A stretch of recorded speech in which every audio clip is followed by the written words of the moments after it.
नमस्कार। स्वागत है रचना यदुवंशी की रंगरेजी में। पहले तो बहुत लंबा माफ़ीनामा आप लोगों से कि इस बार तो कुछ ज़्यादा ही लेट हो गया। यानी पिछली बार मैं आपसे कब मिली थी? 2 महीने पहले।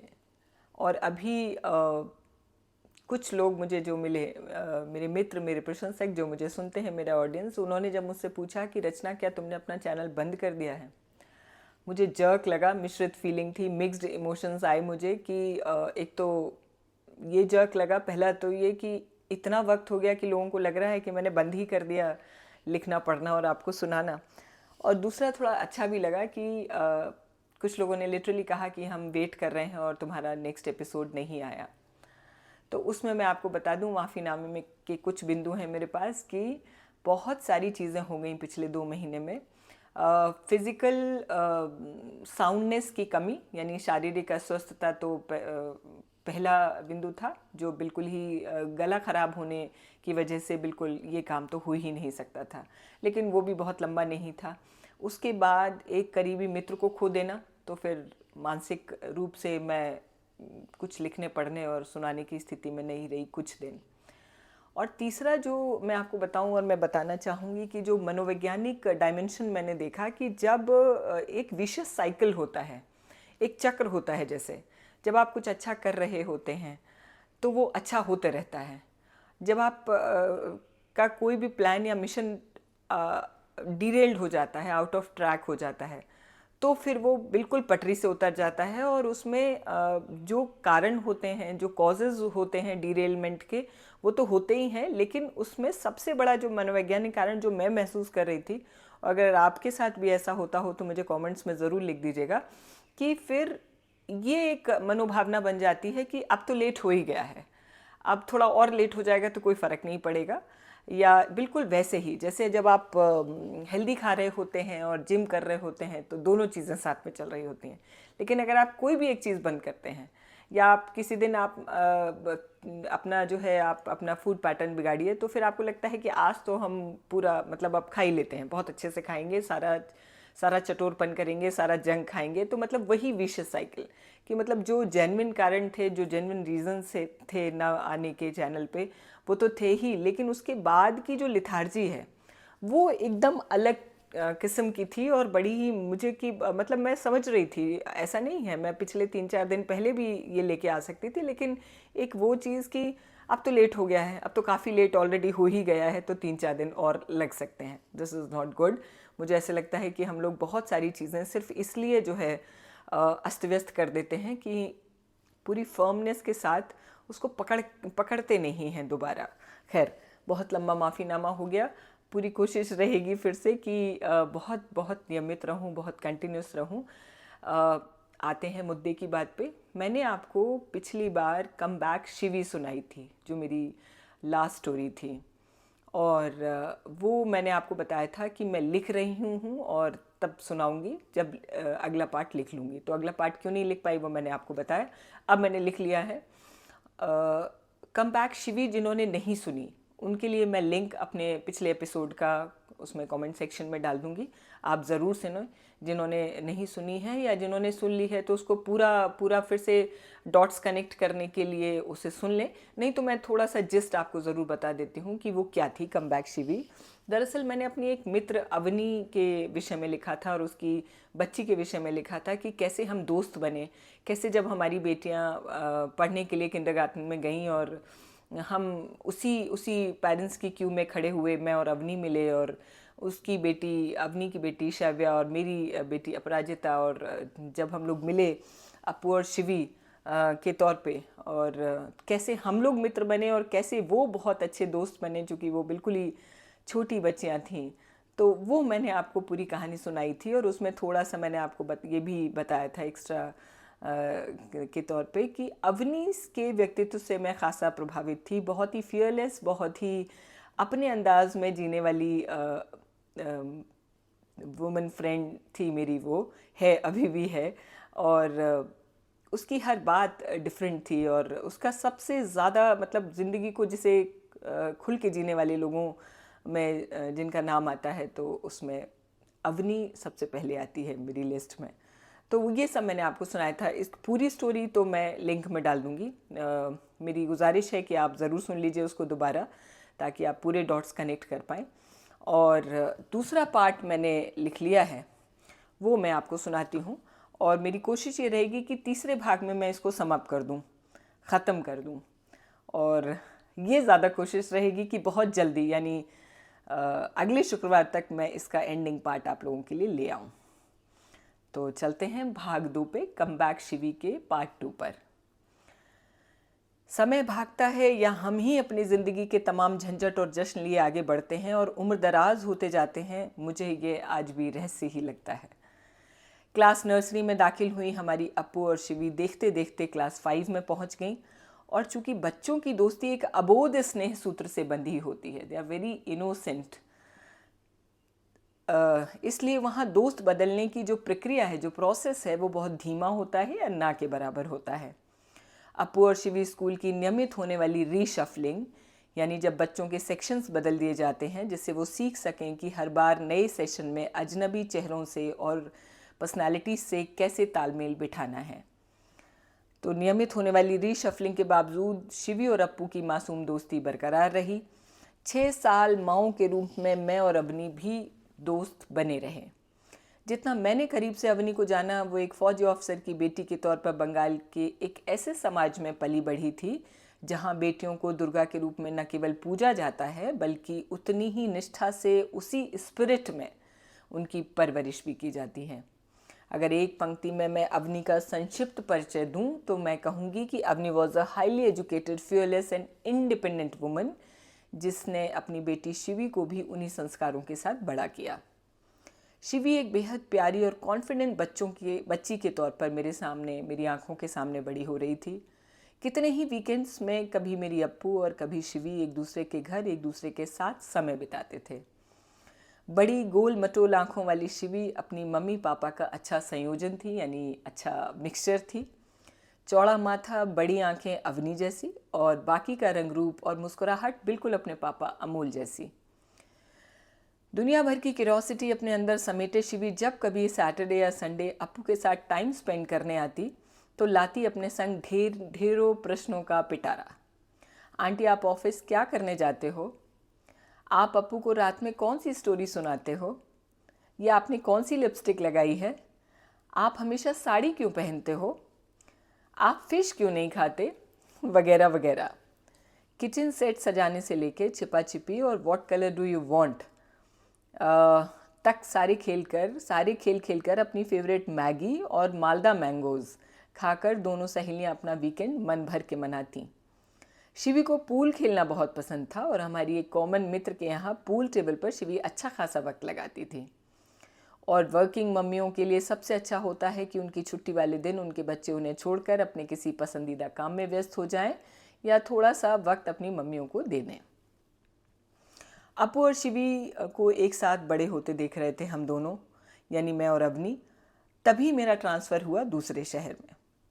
अपने अनुभव से मैं ये जानती हूँ, चूँकि मेरे पिता सरकारी नौकरी और वो भी पुलिस में थे, तो कभी कभी तो हमने एक साल में 2 बार स्कूल बदले और टॉलरेट किया वो हर बार नए परिवेश और नए चेहरों से तालमेल बिठाने की जद्दोजहद, वो संघर्ष। अप्पू और शिवी के लिए ये एक बड़ा झटका था, जिसको झेलने के लिए उनका बालमन अति कोमल था। दे वर वेरी टेंडर। अभी भी मुझे याद है वो अप्पू और शिवी की आखिरी मुलाकात, जब दोनों ने मिलकर एक ही पेपर पे 2 नन्ही लड़कियां स्केच से बनाई थीं और वैक्स कलर से उनमें रंग भर के ऊपर लिखा था Shivi Appu.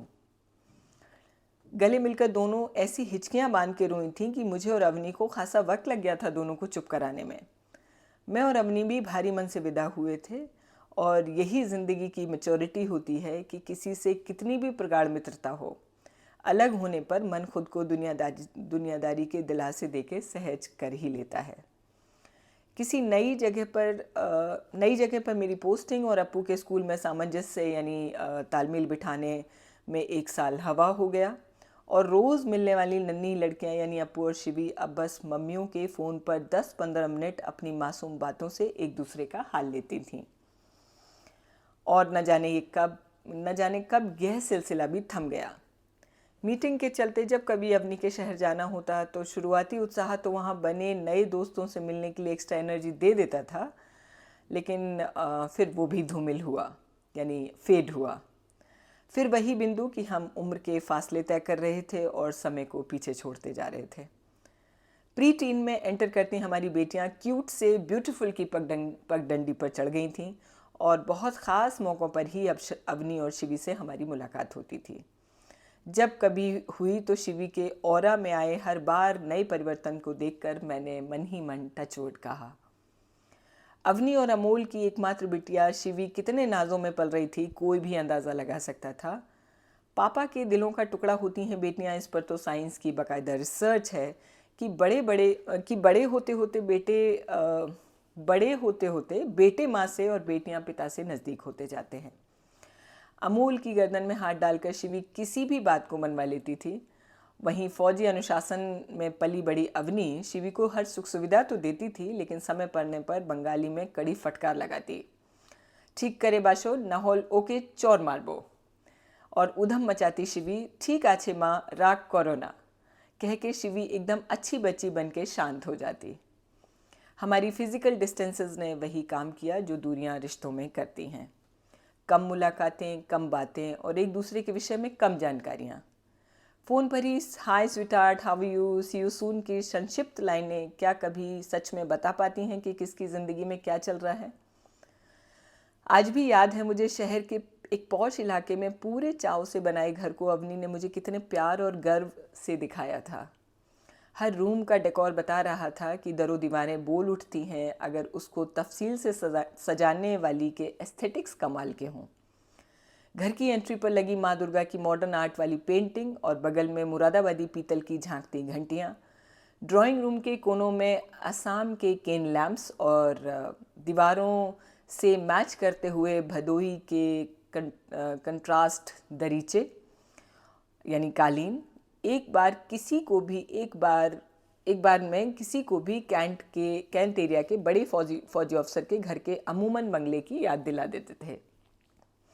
This is my room and this is Shivi's room कहकर चहक के अवनी मुझे उस गुलाबी आभा वाले कमरे में खींच ले गई थी जो सचमुच परियों का सा था। साउथ वेस्ट की बड़ी सी खिड़की में सनसेट कितना मनोरम लगेगा इसका अंदाज़ा मुझे लग गया था। उसी खिड़की के बाहर एक खूबसूरत पिंजरे ने मेरा ध्यान खींचा तो मैंने कहा कि अवनी केज क्यों लगाया। मैंने पिंजरा, अच्छा नहीं होता पक्षियों को कैद करना और वास्तु भी इसे अच्छा नहीं मानता। Oh, come on, buddy. Do you really believe in all this? I love beautiful words. Will bring a pair of beautiful parrots. They will give a lively company to Shivi. कह के अवनी ने मेरी एस्ट्रोलॉजी और वास्तु को वहीं खिड़की से जैसे बाहर फूंक दिया था।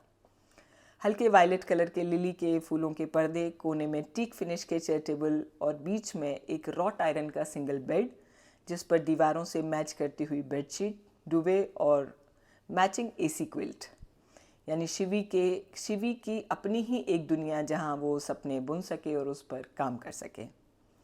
When will you come again, auntie? Next time please come with Appu. I miss her so much. Shivi ने अपनी खूबसूरत मुस्कान से मुझसे आग्रह किया था और उस खूबसूरत घर में लजीज शाकाहारी खाना खिलाकर अवनी ने मुझे विदा किया था। See you very soon कह के जो अवनी ने मुझे टाइट बियर हग दिया था तो मुझे नहीं पता था कि very soon I will see her again. वो रात बड़ी अजीब थी। मेरी बालकनी के वर्टिकल गार्डन में बैठने वाले कबूतर के एक जोड़े के अंडों पर कई दिन से घात लगाए एक काले बिल्ले ने हमला कर दिया था। धम से एक गमला गिरा तो मेरी नींद उचट गई। हमारा रिहायशी एरिया वैसे तो सुरक्षित जोन में आता है, पर बीच रात में बेडरूम की बालकनी में एक अप्रत्याशित सी आवाज़ यानी अनएक्सपेक्टेड नॉइज़ पे किसी का भी दिल धड़कना लाजमी है। उठ के देखा तो अंडे से हाल ही में निकले एक नवजात कबूतर के बच्चे को उसी काले बिल्ले को मुंह में दबाए भागते देखा। कबूतर का जोड़ा सहमा सा दूसरे गमले में बैठा था और उदास आवाज़ें निकाल रहा था और मैं निस्सहाय सी यानी हेल्पलेस सी बस उस काले बिल्ले को दीवार फांदते देख रही थी। उसके बाद मुझे बहुत देर तक नींद नहीं आई। कब आई मुझे नहीं पता चला, लेकिन सुबह जल्दी उठने की आदत ने कम नींद के साथ ही अगला दिन शुरू करा दिया था। मेरी दाईं आंख रह रह के फड़क रही थी और मैं अजीब सी बेचैनी मन में महसूस कर रही थी, लेकिन खुद को मन ही मन दिलासा भी दे रही थी कि नींद पूरी ना होने की वजह से शायद बीपी लो हो गया है। लेकिन आधा भी दिन नहीं गुजरा था कि लगभग 11:15 मेरी एक मित्र तान्या का कॉल आया। दूर रहने वाले दोस्त जब बर्थडे एनिवर्सरी के अलावा अचानक फ़ोन करें तो नॉर्मल नहीं होता। मेरे हेलो कहने पर उधर से एक डूबती सी तान्या की आवाज़ आई और उसने जो कहा वो मेरी रात से लेकर अब तक होने वाले सारे पूर्वाभासों यानी इंस्टिंक्ट पर मोहर लगा गया। शिवी चली गई Rachna. She has committed suicide last night. मुझे काटो तो खून नहीं वाली स्थिति थी। 1 मिनट लग गया मुझे खबर समझने में, और उसके बाद मैं और तान्या फ़ोन पे अगले 3 मिनट सिर्फ रोए थे। घर में उदासी फैल गई। अप्पू को संभालना मेरे लिए बहुत मुश्किल हो गया था। 10th क्लास के आज के बच्चे IQ और EQ दोनों में बहुत शार्प होते हैं। मैं अप्पू को अपनी बाहों में भींच के ऐसे रोई थी कि जैसे ईश्वर से अपनी उस हर डांट फटकार के लिए माफ़ी मांग रही हूँ जो मैंने अब तक अप्पू को लगाई थी। शिवी इज़ नो मोर के एक और टेक्स्ट मैसेज ने भीतर तक मेरा कलेजा फिर से चीर दिया था। ये था दूसरा भाग कम बैक शिवी का। तीसरा भाग और अंतिम भाग मैं बहुत जल्दी पूरी कोशिश रहेगी कि अगले शुक्रवार तक आपके लिए लेके आऊँ। तब तक बने रहिए रचना यदुवंशी की अंग्रेज़ी में। बहुत शुक्रिया, धन्यवाद मेरा इंतज़ार करने के लिए, मुझे सुनने के लिए। फिर से वही जाते जाते कि लाइक ज़रूर करें, टिप्पणियाँ करें, क्या पसंद आया क्या नहीं आया, और सब्सक्राइब कर लें अगर नहीं किया है, और शेयर भी करें। नमस्कार, बहुत शुक्रिया।